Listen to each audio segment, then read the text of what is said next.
अशकात पत्नी पीडित पुरुषांचं संमेलन भरवण्यात आलं होतं। यावेळी पुरुषांनी एकत्र येऊन आपल्या समस्या मांडल्या।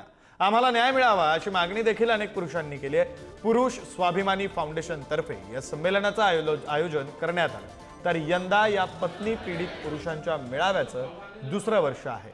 यात महाराष्ट्रातील अनेक पत्नी पीडित पुरुष उपस्थित होते।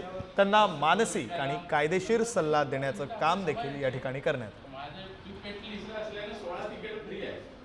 सध्या माझी त्यांच्या विरोधात केस पण दाखल आहे आणि प्रोसिजर चालू आहे, पण अजून सध्या कुठलीच प्रोसिजर होत नाही आहे आणि माझ्याकडे 17 लाख रुपयाची डिमांड करते आहे की मला पैसे दिले तरच मी सोडेल आणि नंतर तुझं लाईफ बर्बाद करून ठेवेल। मी तिला आणण्यासाठी तिथं गेलो तर त्यांनी माझ्यावरती जीव मारायचा मला प्रयत्न केला।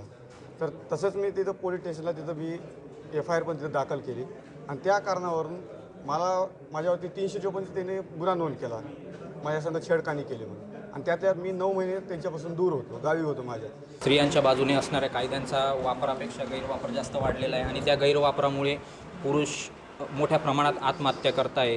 त्याच्यामुळे आम्ही सगळ्या त्या पत्नी पीडित पुरुषांना एक भावनिक, मानसिक तसेच कायदेशीर आधार देण्यासाठी इथे जमलेलो आहे मेळाव्यासाठी।